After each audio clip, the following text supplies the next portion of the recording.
Bonjour, je m'appelle Guillaume Cros, je suis chiropracteur. C'est un plaisir de vous retrouver aujourd'hui. Et aujourd'hui, vidéo particulière, je vais vous livrer 5 cas, 5 anecdotes de patients avec des cas vraiment qui m'ont fait passer par toutes les couleurs de l'arc-en-ciel. Il y a des cas que vous allez trouver drôles, il y en a que vous allez trouver moins drôles, mais vraiment même très surprenants. C'est le but du jeu, on va passer un bon moment. Donc, installez-vous, prenez votre temps, un petit café, un petit thé. Cette vidéo va s'adresser pour des majeurs. Donc les mineurs, je vous en prie, regardez toutes les autres vidéos de ma chaîne, mais du coup pas celle-là. Et pour ceux qui restent, vous êtes prêts? Allez, on attaque.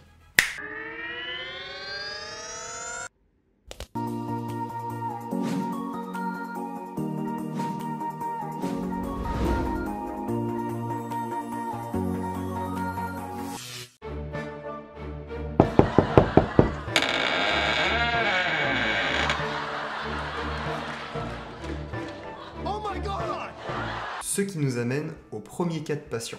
Alors bien sûr, je modifie des petites infos pour le secret médical, mais ça ne va pas gêner la compréhension. Patiente de 20 à 25 ans qui me consulte. Alors, on était en août, je me souviens, c'était à mes débuts. La patiente arrive, donc petite robe, enfin grande robe rouge, etc. Elle arrive, toute sympathique, agréable, etc.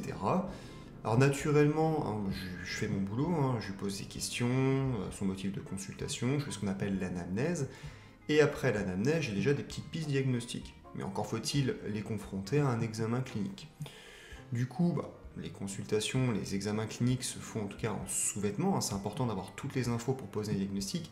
Il suffit que tu passes à côté d'une cicatrice, un signe d'inflammation, rougeur, chaleur, gonflement, etc. Et tu peux passer à côté de ton diagnostic et te tromper. Donc habituellement, les examens cliniques se font en sous-vêtements. Là, je ne demande pas du coup à la patiente de se mettre en sous-vêtements, je dis juste la phrase spontanément, je vous laisse retirer votre robe. La patiente, à l'aise comme jamais, s'exécute, elle retire sa robe. Et en fait, je me rends compte que la patiente n'a ni sous-vêtements en haut, ni sous-vêtements en bas. Donc autant vous dire, elle retire sa robe, elle est à poil, à poil. Alors naturellement, dans notre cursus, on est habitué, on a eu pas mal de cours pratiques, donc être en sous-vêtements, enfin voir des personnes en sous-vêtements, bon ça va, on est blasé, on a l'habitude, on a même fait de la dissection humaine, donc voir un corps nu, enfin voilà, c'est pas quelque chose qui choque. Mais quand en consultation ça t'arrive, tu t'y attends pas. Enfin là, du coup, je m'y attendais vraiment pas. Voilà. Et du coup, je regarde la patiente. Alors automatiquement, dans ma tête, tu es tellement étonné par ce qui se passe que du coup, tu bugs. Donc tu as le cerveau qui bug pendant à peu près 3-4 secondes. Donc tu regardes la personne, tu fais tu frises. Tu dis à la patiente, mais en fait, vous pouviez peut-être mettre des sous-vêtements, ça pouvait être bien. À la limite, en haut, c'est pas trop grave. Je veux dire, si la patiente, ça la gêne pas. Mais en dessous, ça me paraît quand même être primordial quand tu vas faire une consultation chez le médecin. Surtout que nous, il n'y a aucune obligation, en fait. Je veux dire, c'est pas, on n'est pas gynécologue. Et elle me fait, ah non, mais moi, ça me gêne pas. Je suis à l'aise avec mon corps. Après, si vous, ça vous dérange. Je dis, mais en fait, la question n'est pas si ça me dérange ou pas. Dans l'absolu, dans un grand absolu, ça me dérange pas. Je m'en fiche. Mais en fait, je trouve ça du coup très bizarre. J'ai pas à faire des consultations avec des patients nus. Enfin, c'est pas normal. Et puis même s'il y a le moindre problème derrière, vous imaginez, ça peut se retomber sur moi, etc. Même si la patiente, ça la gênait pas. Je fais donc, en fait, oui, ça me dérange un peu. Alors, bon, du coup, je lui ai demandé de se mettre dos à moi, de remettre sa robe, mais de la descendre au niveau de la taille, comme ça que je puisse voir vraiment son dos dans l'intégralité. Donc je voyais pas sa poitrine et tout. Je lui demande après de s'allonger sur le ventre, sur la table, pareil avec la robe baissée. Et voilà. Par contre, je vais bien expliquer, voilà, la prochaine fois, vous mettez un haut, une brassière de sport, ce que vous voulez, et au moins un sous-vêtement en dessous. Bon, la consulte de suivi, elle a fait ce qu'il fallait. Autant vous dire que les sous-vêtements, ils étaient surtout là pour faire joli, ils ne servaient pas forcément à grand-chose, mais bon. En tout cas, voilà, c'est des situations qui peuvent être un peu stressantes parce que, surtout en ce moment, je ne sais pas si vous suivez l'actualité, mais il y a eu certaines histoires où justement il y a eu des notions de problèmes de consentement, etc. Et du coup, moi, en tant que thérapeute homme, c'est vrai que ça me stresse. J'ai pas envie qu'il y ait la moindre ambiguïté. J'essaie d'être le plus carré possible dans ma pratique. Et ce type de situation, alors, je vous vois derrière votre écran, il y en a certains qui vont se dire, oh là là, ça va, t'as pu te rincer l'œil. En fait, non, on réagit pas comme ça quand on est thérapeute. Surtout, on stresse parce qu'on se dit, oh là là, non, non, ça peut être source de problème. Moi, je veux pas de problème. Voilà, c'est surtout ça. Ça, du coup, c'était le premier cas.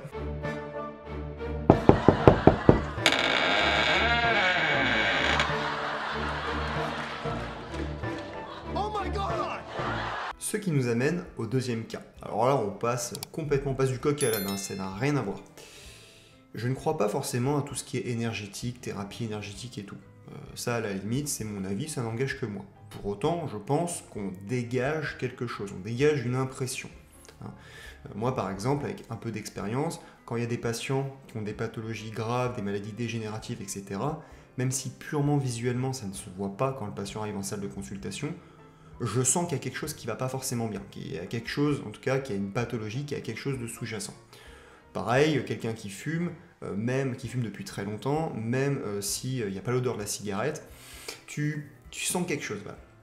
Et à l'inverse, pareil, je veux dire, un thérapeute, quand tu vois, je sais pas, par exemple, un cancérologue, et que le cancérologue, tu vois, qui fume comme un pompier, bon bref, il y a un peu cette notion d'image.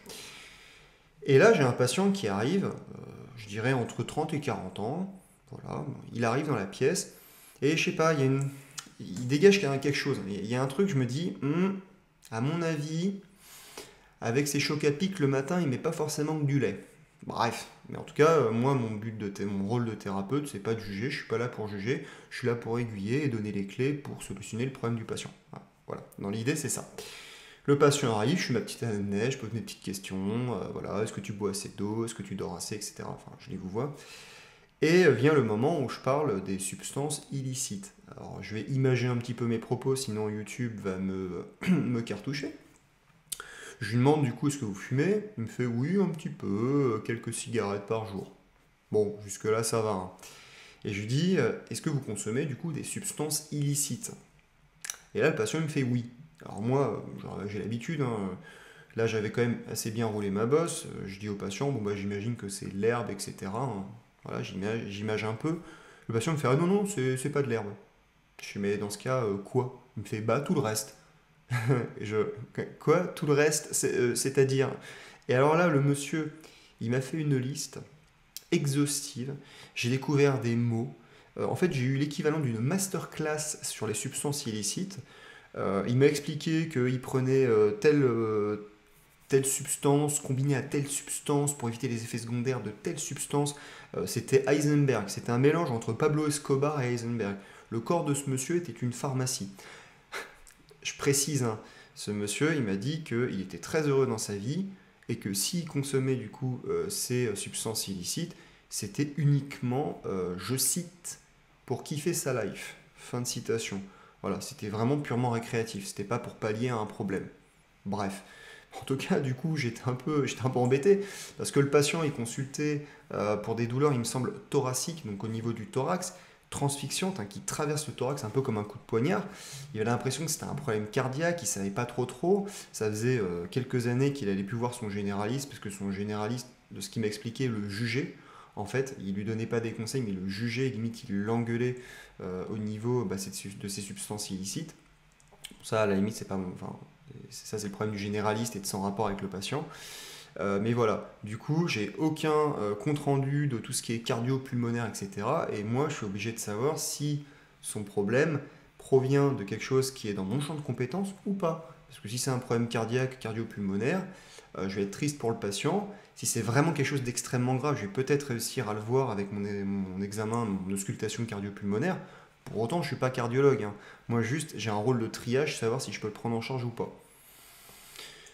Alors là, vous imaginez un petit peu à quel point je commence à stresser. Je me dis, oh là là, mais parce que, attention, parce que du coup, il prend telle substance. Alors peut-être que il y a un de ses symptômes qui est lié à telle substance.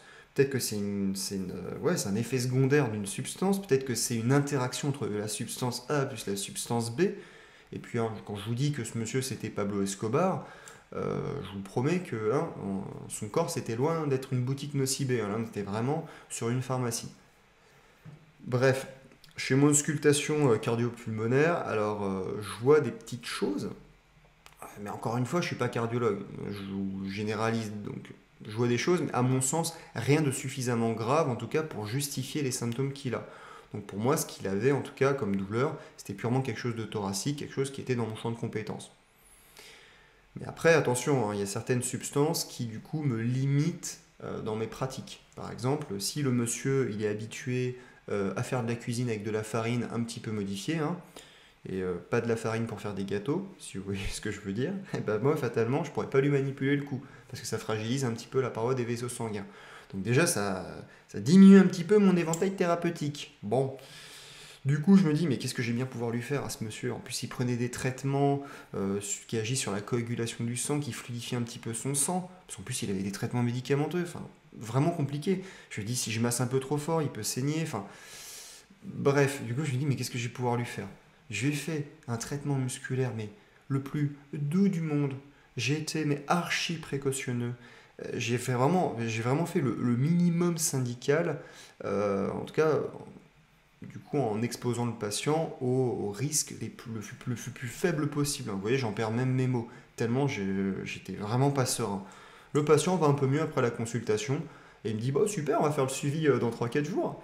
Puis je le regarde, puis dans ma tête, c'est oui, oui, super, enfin, tu vas surtout faire une consultation chez le généraliste pour voir si tout est OK. Et si tout est OK, bah, je lui demande du coup d'essayer d'être clean au moins pendant un mois. Et après, au bout d'un mois, s'il veut faire une consultation de suivi, etc., pourquoi pas? Mais il arrête tout ce qui est substance un peu dure, hein. Quand je dis dur, hein, vous voyez ce que je veux dire, hein. Il y a des substances un peu dures et des substances un peu douces, hein. Encore une fois, pour YouTube, j'image un peu. Voilà, donc ça, c'était le cas numéro 2. Ouais, j'étais vraiment pas serein.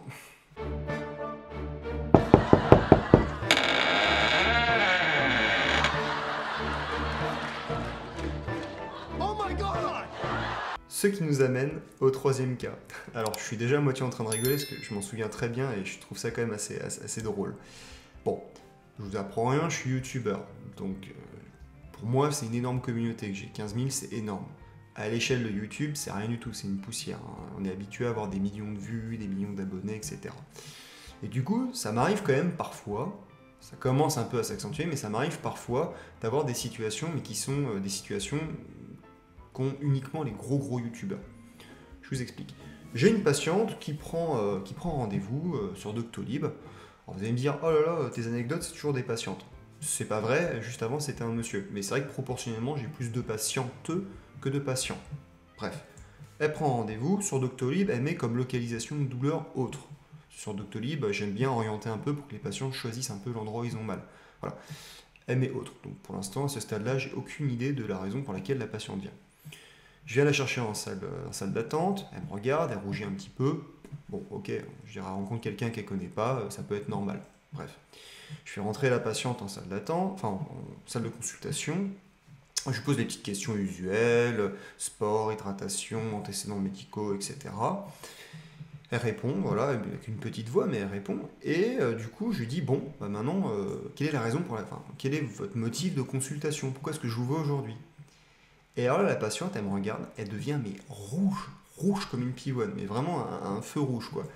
Et du coup, ça me fait un peu sourire parce que je trouve ça archi mignon, mais je me dis en même temps, peut-être qu'elle est très gênée vis-à-vis de son motif. C'est quelque chose qui la complexe, donc j'essaie de rester le plus sérieux possible et je lui dis, mais enfin, il n'y a pas de souci, vous pouvez me parler librement, je suis là pour vous écouter. Voilà, il y a le secret médical, enfin, j'essaie de la sécuriser. Et, euh, et elle me fait, bah en fait, je vous suis beaucoup sur YouTube et je venais bah, vous voir, quoi. Mais c'est tout, elle me dit ça. Je fais, mais enfin, vous attendez quoi de moi exactement? Elle fait, bah, je veux que vous me fassiez craquer. Elle me le dit avec cette phrase-là. Elle me dit, je veux que vous me fassiez craquer. Alors moi, forcément, dans ma tête, j'ai un peu le double sens, même si elle le disait au premier degré.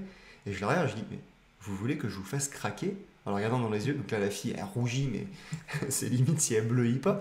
Moi, intérieurement, du coup, j'éclate de rire, parce que je commence un peu à comprendre bah, qu'en fait, elle voulait juste faire une consultation avec bah, le youtubeur qu'elle suit depuis un certain temps, du coup, moi. Et en même temps, je trouve ça absurde, parce qu'encore une fois, moi, dans ma tête, je suis tout bébé youtubeur, quoi. J'ai une toute petite communauté, et je m'attends pas du tout à avoir ce type de situation-là, qui sont quand même rares, hein.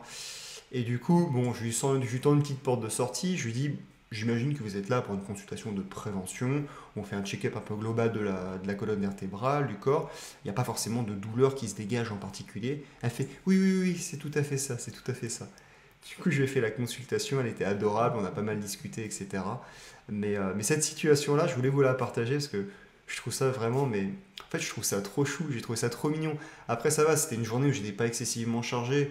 Donc voilà, mais après des journées où je suis vraiment dans le jus et où du coup il y a des patients un peu avec des motifs comme ça qui sont pas forcément purement légitimes, bah, c'est sûr que ça m'embêterait un peu parce qu'il y a des patients en urgence qui auraient besoin de ces créneaux-là. Mais bon, j'ai fait une consultation de prévention, elle était très contente et voilà. Et si tu te reconnais, je te salue.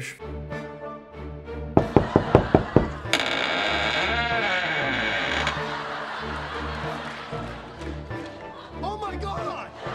Alors là, on attaque sur du encore plus solide. Là, pour le coup, c'est vraiment du moins de 18. Donc, s'il vous plaît, encore une fois, quittez la vidéo si vous êtes en dessous de 18 ans. Patiente. Bah alors là, vous avez l'impression que ça fait une accumulation, mais je vous compile hein, les cas les plus étranges, un peu atypiques, hein, mais c'est quand même des choses qui sont très très rares. Patiente qui arrive, voilà, donc les premières questions que je pose, c'est quelle est votre profession, etc. Alors elle me dit voilà, je suis actrice. Et je me dis, dans ma tête, je me dis, oh, c'est stylé, enfin, actrice et tout, enfin, c'est un métier, ouais, enfin, c'est quelque chose de très valorisant et tout, enfin, bref. Et je lui demande, mais actrice, dans quoi? Bon, je vous le donne en mille, c'est pas actrice pour des dessins animés pour enfants, hein, c'est actrice pour des films adultes. Hein. Et je vous vois venir en commentaire, non, non, je n'ai pas reconnu la madame. D'accord? Bref. Après, voilà, son motif de consultation n'a peut-être rien à voir avec son métier. Hein. Bref, chacun a une vie en dehors de son travail. Du coup, je pose toutes les questions, etc. Et bon, bah, pas de bol. Là, pour le coup, son motif de consultation est directement lié à son travail. Et alors, encore une fois, je fais ça avec tous les patients, mais quand il y a un contexte pseudo-traumatique, un peu traumatique, où c'est dû à un choc, ou des chocs répétés, etc., j'aime bien avoir une sorte de pseudo-reconstitution des faits pour un peu essayer de comprendre est-ce que c'est un choc par l'avant, un choc par l'arrière, par exemple pour les accidents de voiture où il n'y a pas de fracture, hein, mais juste où il y a eu une notion un peu traumatique, j'aime bien comprendre comment l'accident s'est fait, etc. Et du coup, cette personne consultait pour des douleurs cervicales, d'accord? Au niveau du cou, au niveau du haut du cou, d'ailleurs, attention, c'est pour être précis. Et alors là, je lui demande, bah, expliquez-moi un peu comment ça s'est passé, et spontanément, mais pour citer Blanche Gardin, rarement non, soudainement, mais rarement dans l'histoire de la soudaineté, la patiente, du coup, s'allonge sur la table, sur le bench, elle met sa tête en dehors de la table, de sorte à ce que sa tête soit complètement en arrière. Et là, elle m'explique que madame utilisait son appareil manducateur pour les besoins d'une scène, et le monsieur, debout, faisait sa dure besogne. Bref, j'essaie d'imager un petit peu et de rendre ça un peu plus fleuri. Et bon, j'ai appris des choses, notamment que bah, dans certains cas, c'est plus simple si la personne met la tête complètement en hyperextension, de sorte à ce que la trachée soit bien dans l'axe. Et... Bref, m'obligez pas à prononcer les mots. Bon, donc elle était en hyperextension pendant que monsieur faisait bah, son modeste travail. Et elle-même, bon, c'est pas que c'est une pratique dont elle a l'habitude, c'est pas la première fois, mais là, pour le coup, c'était assez, on va dire, intense. Voilà. On va dire qu'on était sur une performance physique plus intense que d'habitude, qu'à l'accoutumée. Et elle avait de grosses douleurs cervicales. Lors des questions que je pose, etc., il n'y a rien qui révélait quelque chose d'excessivement grave. Une douleur, mais voilà. Je commence l'examen clinique. Alors, je lui demande juste, vous tournez la tête à droite, à gauche, etc. Elle commence à tourner sa tête à droite, et là il y a une limitation, une douleur mais insupportable. En fait, je me rendais compte que bah, c'était peut-être quelque chose de grave qu'elle avait. Alors j'étais un peu embêté, parce que bah, c'est toujours embêtant pour moi de ne pas pouvoir traiter le patient. Après, ça m'arrive, hein, je ne traite pas le patient, j'arrête même net l'examen clinique et je dis au patient, voilà, pour moi c'est du traumatique, il y a quelque chose de grave, je vous envoie faire une imagerie ou un tel. Enfin, je vous envoie vers un généraliste pour que lui puisse vous prescrire une imagerie. Et je leur envoie un petit compte rendu au généraliste pour un peu les mettre au parfum et leur expliquer mes suspicions diagnostiques. Bref, du coup, je l'envoie faire une imagerie, et je vous le donne au mille, cette madame a eu ce qu'on appelle une fracture de Jefferson. Alors pour ceux qui sont en médecine, vous avez sûrement une idée de ce que c'est. Pour les autres, je vous explique. La fracture de Jefferson, c'est la fracture de la première vertèbre cervicale. Hein. Première vertèbre cervicale, Pour l'avoir en radio, il y a une vue en radio qui est bien, c'est quand le patient il ouvre la bouche et du coup au fond de la bouche c'est à peu près l'endroit où il y a la première vertèbre cervicale. Et cette personne s'est fracturé sa première vertèbre cervicale. Alors la fracture de Jefferson, classiquement, on le retrouve dans les accidents de voiture ou les personnes qui plongent dans des piscines et qui se cognent où ils ont un mouvement rapide avec la tête en hyperextension. Pour le coup, on retrouve ces caractéristiques d'hyperextension et de choc. Là, pour le coup, c'était choc répété. Mais en tout cas, on n'a pas ce cas de figure-là qui est dans les manuels. Et du coup, cette personne avait une fracture. Donc j'expliquais que bon, elle a été prise en charge avec les urgences, etc., Minerve et tout. Heureusement, il n'y avait pas de déplacement osseux. La situation était vraiment ubuesque. Enfin, c'était vraiment une situation, pour le coup, qui sortait de l'ordinaire. Un mois et demi après, bon, elle a fait de la rééducation, kiné, etc., post-traumatique. Ça, c'est pas mon champ de compétences, post-traumatique, je précise. Et après le kiné, bon, elle avait encore des petites douleurs qui persistaient, mais c'était consolidé. Il y a eu la radio de contrôle et je l'ai prise en charge. Et j'allais dire, j'entretiens un très bon rapport avec cette patiente. Enfin, je m'entends bien avec cette patiente, elle est adorable. Et voilà. Ça, du coup, c'était le quatrième cas. Mais vous allez voir, le dernier, là, on passe encore à un autre level.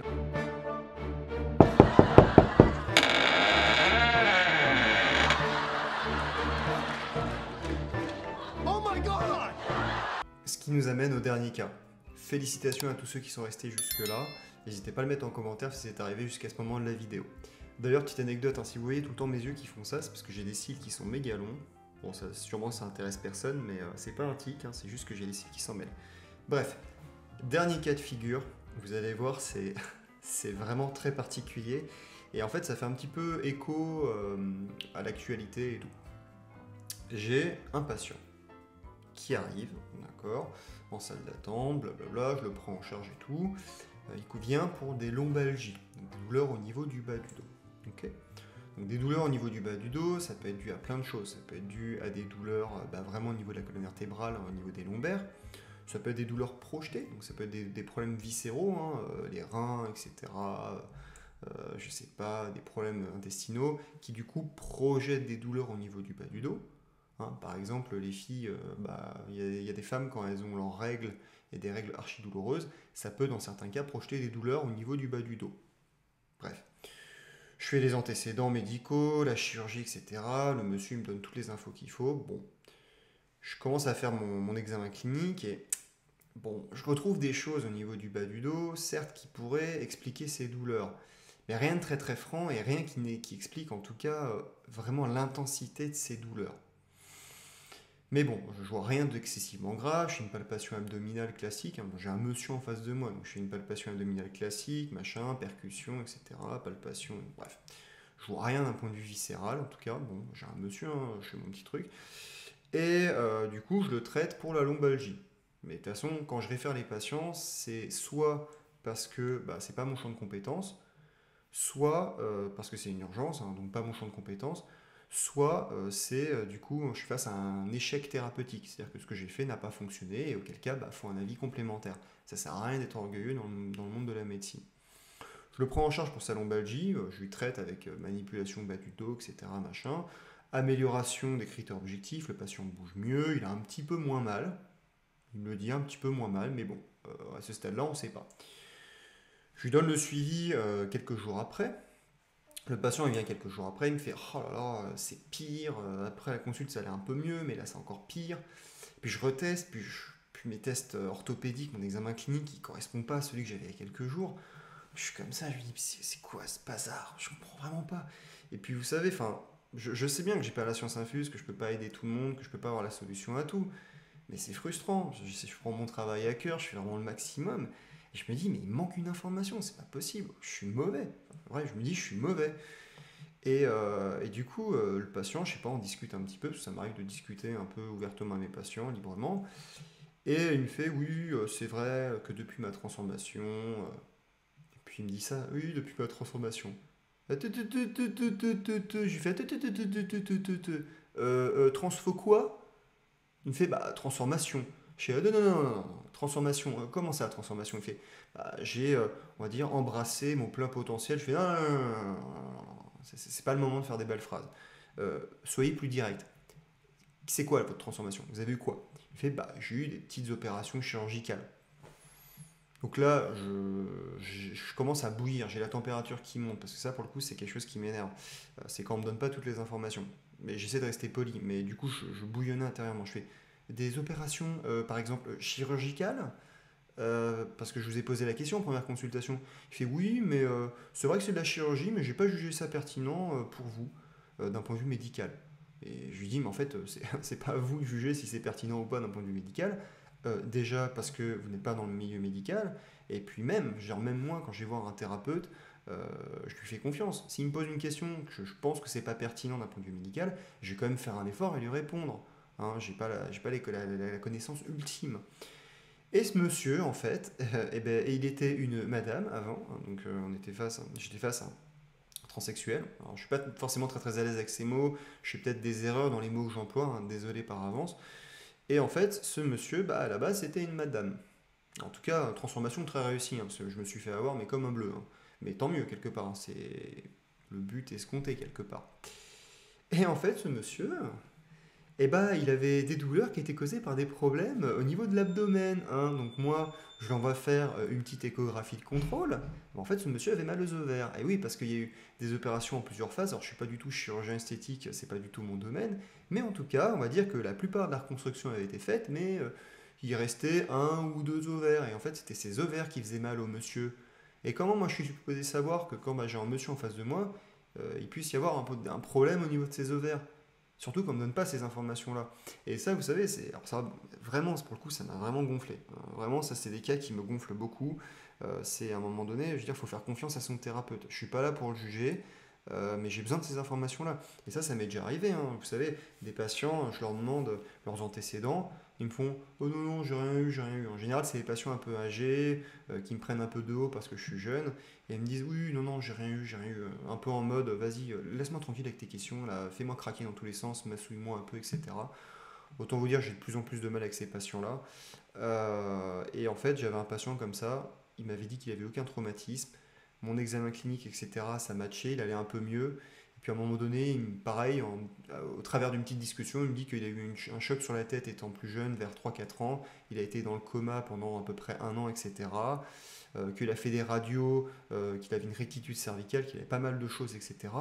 Et quand j'ai entendu ça, je me suis dit, mais le patient m'a littéralement menti en disant qu'il n'avait pas d'antécédent, et du coup, ça aurait pu être gravissime, parce qu'il suffit que le patient me cache un antécédent, que je le traite en pensant qu'il n'y a pas d'antécédent particulier, je peux blesser le patient en fait, et c'est dangereux pour lui, et puis c'est aussi dangereux pour moi en fait d'un point de vue professionnel. Donc voilà, c'était 5 anecdotes qui pour le moins sont vraiment, sortent vraiment du quotidien. Peut-être que ça a été déjà le cas d'autres thérapeutes, hein, auquel cas manifestez-vous en commentaire et racontez-moi votre histoire, ça m'intéresse vraiment beaucoup. Si ce type de vidéo vous plaît, j'ai un autre petit format de vidéo qui pourrait vous plaire, par exemple, c'est où je vous explique mes 5 cas, les 5 cas les plus graves que j'ai en consultation. Donc là, on change de registre, on est vraiment dans l'urgence. Hein. Les 5 cas où ça sentait vraiment le sapin, je sentais que là, il fallait réagir très très vite parce que là, sinon, le patient, il allait sortir les pieds devant. Voilà. N'hésitez pas à liker, à vous abonner, on est de plus en plus nombreux. Si vraiment ça vous plaît ce que je fais, moi la seule façon de le savoir, c'est soit par les commentaires, soit en vous abonnant. Plus je vois qu'il y a des likes, plus je vois qu'il y a des abonnés, plus je vois qu'il y a des commentaires, et plus je sais que ça vous plaît, et je suis du coup motivé pour vous faire les vidéos. Donc n'hésitez pas. C'était la Chirocro, on se retrouve très très vite pour une prochaine vidéo. Merci, et au revoir.